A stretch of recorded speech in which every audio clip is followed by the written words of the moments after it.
Welcome to special analysis. నేను రమ్మ మండవ. ఈరోజు అనాలిసిస్లో భాగంగా మనం తీసుకోబోతున్న టాపిక్ ఏంటంటే డామిట్ కథ అడ్డం తిరిగింది అని చెప్పేసి నేను టైటిల్ పెట్టున్నాను. దాని కంటిన్యూషన్గా అమరావతిపై జగన్ డ్రామాలు రివర్స్ అయ్యాయా అని చెప్పేసి ఇంకో టైటిల్ ఇచ్చున్నాను. ఆ అంశం గురించి ఈరోజు మనం డిస్కస్ చేసే ప్రయత్నం చేద్దాం. నిజానికి అమరావతి గెజిట్ నోటిఫికేషన్ విషయం ఈరోజు ఒక ప్రౌడ్ మూమెంట్. అమరావతికే కాదు, ఏపీ రాష్ట్రానికి చెందిన ప్రజలందరికీ కూడా.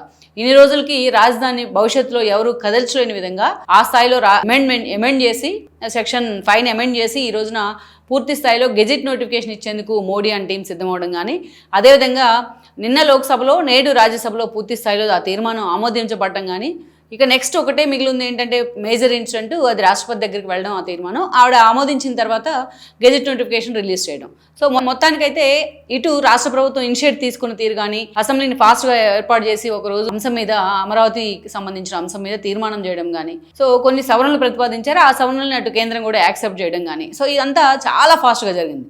వితిన్ 5 డేస్లోనే ఈ ప్రక్రియ మొత్తం కూడా పూర్తయింది.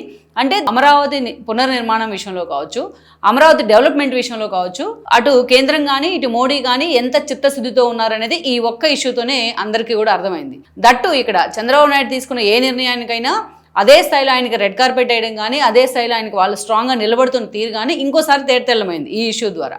సో అది అక్కడ పెడితే ఈరోజు జగన్మోహన్ రెడ్డి అంచనాలు వేసుకున్న విధానం వేరు ఈ విషయంలో. ఎందుకంటే జగన్మోహన్ రెడ్డి ఏమనుకున్నారు, ఆల్మోస్ట్ అమరావతి గెజిట్ నోటిఫికేషన్ అంశం లాస్ట్ 2 yearsగా చర్చ జరుగుతోంది. జగన్మోహన్ రెడ్డి 5 ఏళ్ల పాటు అమరావతి మీద చేసిన విధ్వంసం ఏదైతే ఉందో దాన్ని ఏదైతే అది భవిష్యత్తులో కూడా అలాంటి విధ్వంసం కంటిన్యూ కాకుండా అమరావతికి ఒక స్ట్రాంగ్ బేస్ ఉండాలి. దట్ మీన్స్ అమరావతికి ఒక గెజిట్ నోటిఫికేషన్ ఉండాలి, అది కూడా రాజ్యాంగ సవరణ చేయాలి, విభజన చట్టం కొంత సవరించాలి, సెక్షన్ 5 అనేది. ఇది చర్చ జరుగుతూ ఉంది ఎప్పటి నుంచో. ఇక రేపు అయిపోతుంది, ఎల్లుండి అయిపోతుందని గత 2 ఏళ్లుగా చర్చ జరుగుతూ ఉంది. ఇక ఎప్పుడైతే నారాయణతో పాటు పెమ్మసాని లాంటి వాళ్ళని రైతులతోని ప్రభుత్వంతోని కోఆర్డినేషన్ చేసేందుకు చంద్రబాబు నాయుడు నియమించారో అప్పటి నుంచి పెమ్మసాని లాంటి వాళ్ళు కూడా లీక్లు ఇస్తూ వస్తున్నారు, గెజిట్ నోటిఫికేషన్ ఇచ్చేందుకు కేంద్రం సిద్ధంగా ఉంది అని చెప్పేసి. అయితే ఇప్పటిదాకా కేవలం అది మీడియాకో లేకపోతే పత్రికలకో లేకపోతే జస్ట్ మాటలకో, టీడీపీ నేతల మాటలకు మాత్రమే పరిమితం అవుతూ వచ్చింది. అందుకే ఇది జగన్మోహన్ రెడ్డి అంత ధీమాగా ఈరోజు అయ్యేది కాదు చచ్చేది కాదని ఎందుకు మాట్లాడుతూ ఉన్నారంటే అందుకనే అలా చర్చ జరుగుతూ వచ్చింది. అయితే ప్రభుత్వం ఈ విషయంలో ఇంత ఇనిషియేట్ తీసుకుంటుంది అని జగన్మోహన్ రెడ్డి ఆలోచించలా, ఇంత ముందుగా ఊహించలేదు ఆయన. కేంద్ర ప్రభుత్వం అంత ఫాస్ట్గా ఈ ఇష్యూ మీద ఫోకస్ పడుతుందని కూడా జగన్మోహన్ రెడ్డి కళ్ళ కూడా అనుకోలేదు. ఇక్కడ చూసినట్లయితే ఎందుకంటే జగన్మోహన్ రెడ్డికి గెజిట్ నోటిఫికేషన్ ఇచ్చే ప్రసక్తి లేదు అని చెప్పేసి గత 2 నెలలుగా ఆయన మీడియాలో ప్రచారం చేస్తూ వస్తున్నారు. వైఎస్ఆర్సీపీ నేతలు కూడా అమరావతికి అంత సీన్ లేదు, ఒకవేళ మీరు గెజిట్ నోటిఫికేషన్ ఇప్పించినా రేపు మేము వచ్చిన తర్వాత అయినా మళ్ళీ మార్చుకోవచ్చు, మీరు చట్ట సవరణ చేస్తే మేము కూడా చట్ట సవరణ చేస్తాం. సో ఇదంతా కూడా న్యూసెన్స్ నడుస్తూ వస్తుంది. సో కేంద్రం కూడా దీని మీద ఆచితూచి స్పందిస్తూ ఉంది కాబట్టి సో ఈ ఇష్యూని ఇప్పట్లో కేంద్రం తేల్చదు అని జగన్మోహన్ రెడ్డి అంటే ఫిక్స్ అయిపోయినారు. అందుకనే మనం చూసినట్లయితే ఒకవైపు అసెంబ్లీలో తీర్మానం జరుగుతూ ఉంది, కేంద్రానికి పంపించేందుకు తీర్మానం జరుగుతూ ఉండడానికి ప్రత్యేకంగా ఒకరోజు అసెంబ్లీ సమావేశాలు పెడితే ఇదే సమయంలో వెంకయ్యనాయుడు సీన్లోకి వచ్చారు. వెంకయ్యనాయుడు అటు అమిత్ షాతో కూడా మాట్లాడారు. వీలైనంత త్వరగా గెజిట్ నోటిఫికేషన్ ఇచ్చేందుకు మీరు సహకరించండి ఆయన కోరినట్టు ఆయన కోరారు కూడా. కోరితే అమిత్ షా కూడా దానికి పాజిటివ్గా స్పందించారు. ఈ పార్లమెంటు సమావేశాల్లోనే మేము ఈ తీర్మానం ప్రవేశపెట్టబోతున్నామని చెప్పి ఆయన క్లారిటీ ఇచ్చారు.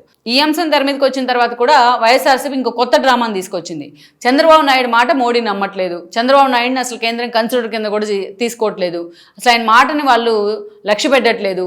అందుకనే వెంకయ్య నాయుడిని చంద్రబాబు నాయుడు రంగంలోకి దించారు.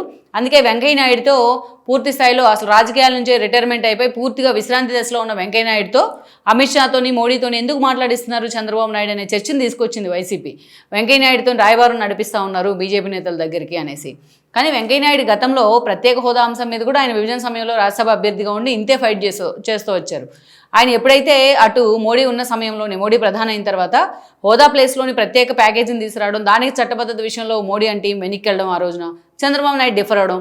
బట్ ఆ రోజు హోదా కోసం అంత ఫైట్ చేసి కూడా ప్యాకేజీ విషయంలో ప్యాకేజీ అన్నప్పుడు ఎందుకు వెంకయ్య నాయుడు సైలెంట్గా ఉన్నారు అన్న విమర్శలు మూటగట్టున్నారు ఒక స్టేజ్లో ఆయన.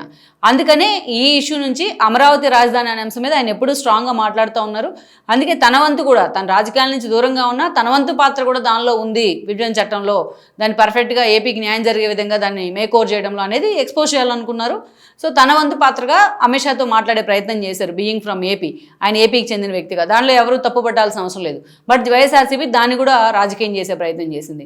ఇక ఈయన తీర్మానం చేసి పంపించిన చంద్రబాబు నాయుడు వచ్చే పార్లమెంట్ సమావేశాల్లో అసలు పెట్టే అవకాశం ఉందా లేదా అని కూడా వైఎస్ఆర్సీపీ వాళ్ళ సోషల్ మీడియా కానీ వాళ్ళ మీడియా కానీ వీడియోల మీద వీడియోలు చేసి వదులుతూ వచ్చింది గత 10 రోజులుగా. అయితే వీటన్నిటినీ కూడా పటాపంచలు చేసే విధంగా చాలా సీరియస్గా ఈ అంశం మీద మోడీ అండ్ అమిత్ షా ఫోకస్ పెట్టారు. అలా తీర్మానం రాష్ట్రం నుంచి వచ్చిందో లేదో ఇలా కేంద్ర కేబినెట్ సెక్రటరీ తీసుకొని దానిలో కొన్ని సూచనలు చేయడం జరిగింది. వాళ్ళు అది కేబినెట్ అప్రూవల్ అయిన తర్వాత ముందుగా లోక్సభలో ప్రవేశపెట్టారు. లోక్సభలో అంతే సీరియస్గా అది చర్చ జరిగింది. ఏపీకి చెందిన ఎంపీలు కూడా అంతే మాట్లాడారు. ఈవెన్ కాంగ్రెస్ కూడా ఈ రోజున అమరావతికి మద్దతు ఇచ్చిన పరిస్థితి ఉంది. ఎట్ ద సేమ్ టైం రాజ్యసభలో కూడా ప్రవేశపెట్టారు. రాజ్యసభలో ఈరోజు కాంగ్రెస్కు చెందిన రేణుకా చౌదరి లాంటి వాళ్ళు కూడా అద్భుతంగా మాట్లాడారు అమరావతి ప్రాశస్త్యం గురించి, అమరావతి గొప్పతనం గురించి. సో మొత్తానికైతే ఉభయ సభలు మూజువాణి వర్డ్తోనే ఆమోదించడం జరిగింది. నెక్స్ట్ ఏదైతే ప్రెసిడెంట్ దగ్గరికి వెళ్తుంది అది జస్ట్ నామ మాత్రమే. ఆల్మోస్ట్ గెజెట్ నోటిఫికేషన్ వచ్చేందుకు కూడా సిద్ధమైంది. ఇక్కడ కూడా సెక్షన్ 5 సవరణం ద్వారా ఇది క్లారిటీ. మోడీ వైపు నుంచి క్లియర్గా క్లారిటీ వచ్చినట్లయింది మొత్తం రాష్ట్రానికి కూడా. అమరావతి నిర్మాణంలో మేము భాగస్వామిగా ఉన్నాం, అమరావతి పునర్నిర్మాణంలో కూడా మేము భాగస్వాములు అవుతున్నాం అనేది ఒక ఇండికేషన్. సో అంటే జగన్మోహన్ రెడ్డికి గోప గుయ్యం అనిపించేలాగా ఒక చెంపదెబ్బ కేంద్రం వైపు నుంచి ఇది. ఇక్కడే జగన్మోహన్ రెడ్డి ఆ పార్టీలో చర్చ జరుగుతోంది ఏంటంటే డామిట్ కథ అడ్డం తిరిగింది. నిజంగా మోడీ కానీ అమిత్ షా కానీ కేంద్రం కానీ ఇంత త్వరగా ఈ తీర్మానానికి ఆమోదం తెలుపుతుందను, ఇంత ఇనిషియేట్ తీసుకుంటుంది అమరావతి విషయంలోనూ వాళ్ళు ఆలోచించలా. ఎందుకు ఆలోచించలేదు, ఎందుకు అంచనాలు లేవు వాళ్ళకి అంటే గతంలో 5 ఏళ్ళు జగన్మోహన్ రెడ్డి ఎన్ని అరాచకాలు చేసినా అమరావతి విషయంలో ఎక్కడ మోడీ అనుకో మాట్లాడలేదు, ఎక్కడ అమిత్ షా అనుకో దాన్ని ఖండించే ప్రయత్నం చేయలేదు. సో ఇవన్నీ కూడా వాళ్ళకి ఆ లెదర్జీని తీసుకొచ్చాయి. ఎప్పుడున్న అధికారంలో ఉన్నా ప్రతిపక్షంలో ఉన్నా మోడీ మద్దతు మాకే అన్న లెదర్జీని తీసుకొచ్చాయి. ఆ ధీమా కనిపించేది నిన్నటి వరకు వైఎస్ఆర్సీపీ నేతల్లో.